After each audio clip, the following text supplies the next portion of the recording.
प्रियव्रतोत्तानपादो प्रियव्रतोत्तानपादो शतरूपा पटेः सुतौ शतरूपा पतेः सुतौ वासुदेवस्य कलया वासुदेवस्य कलया रक्षायां जगतः स्थितौ रक्षायां जगतः स्थितौ। बहुत सुंदर से गाइए, एक बार कोशिश किया। प्रियव्रतोत्तानपादो शतरूपा पटः सुतौ वासुदेवस्य कलया रक्षायां जगतः स्थितौ। मैं तो हिंदी मुझे पढ़ना थोड़ा मुश्किल होता है, इसलिए मैं बंगाली बुक लेके आया। मैं बंगाली में पढ़ के हिंदी में कोशिश करूँगा आप लोग को समझाने को लिए, ठीक है ना। यहाँ पे बोला है स्वयंभुव मनु एवं तार पत्नी शतरूपा उत्तानपाद एवं प्रियव्रत नामक दुटी पुत्र ছিল। यहाँ बोला है स्वयंभुव मनु का 2 बच्चा था, एक का नाम था उत्तानपाद और एक का नाम था प्रियव्रत। ये लोग सृष्टि का कब बहुत पहले का है ना, तो सत्ययुग का, तो ये बहुत पहले का बात है जब ब्रह्मा जन्म लिया स्वयंभुव मनु को, और स्वयंभुव मनु से डायरेक्ट उत्तानपाद और प्रियव्रत का जन्म हुआ।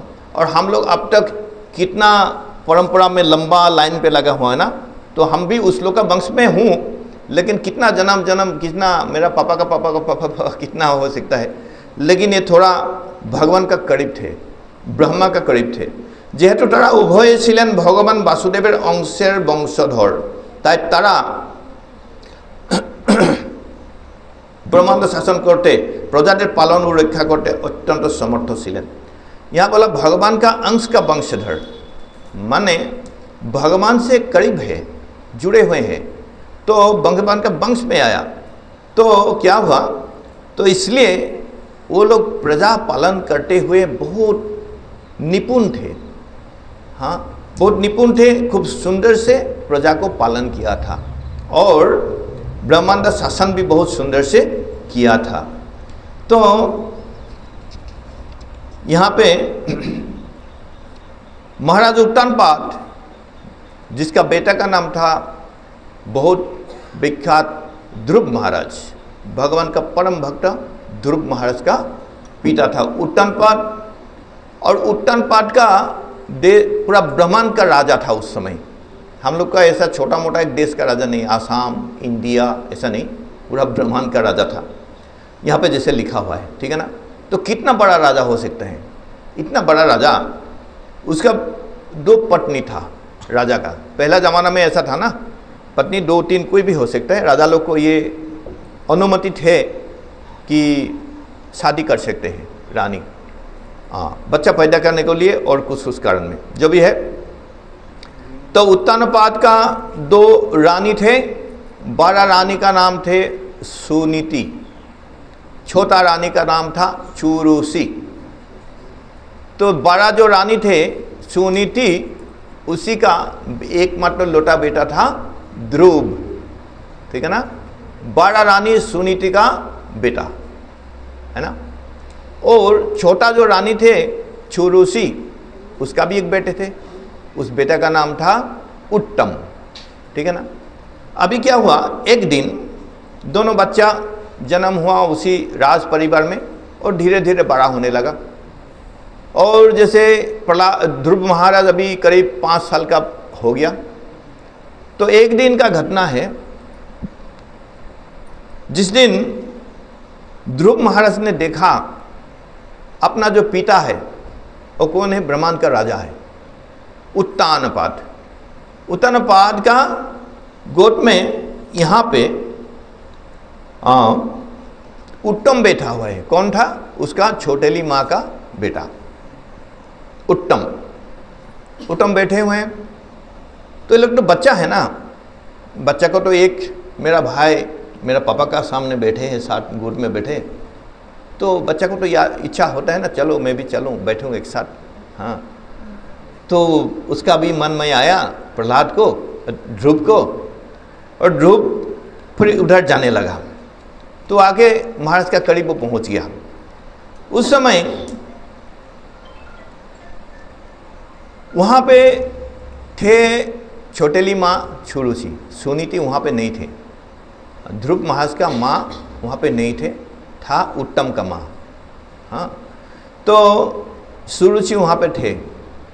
यहाँ पे कहा गया है भागवतम में, लेकिन सुरुचि ध्रुव महाराज को बहुत पसंद नहीं करते थे।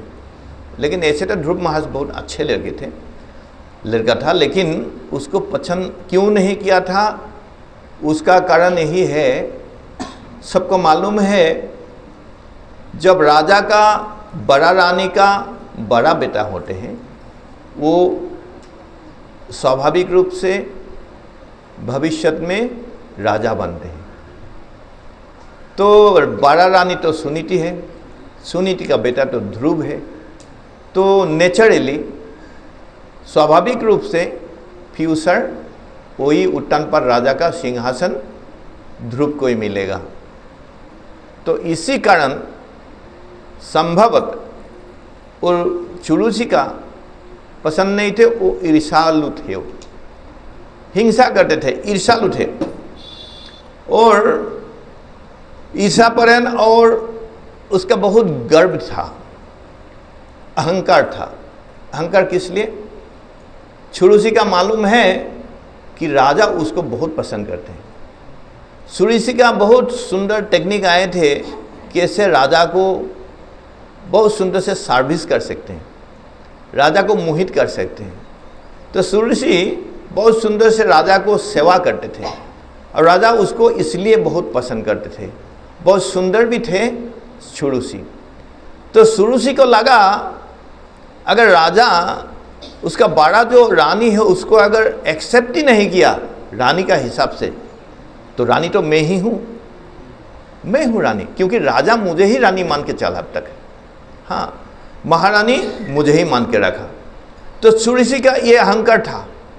तो इसलिए चुरुसी क्या किया, अभी जब देखा वो अपना बेटा तो राजा का गोद में बैठे थे, उस समय ध्रुव उधर आ रहा है, वहाँ फिर वो बैठने को लिए, तो चुरुसी अभी उसको वहाँ से निवारण, उसको बाधा देने लगा, उसको बोलने लगा कुछ, बोला रानी चुरुसी ध्रुव महाराज के बोलन।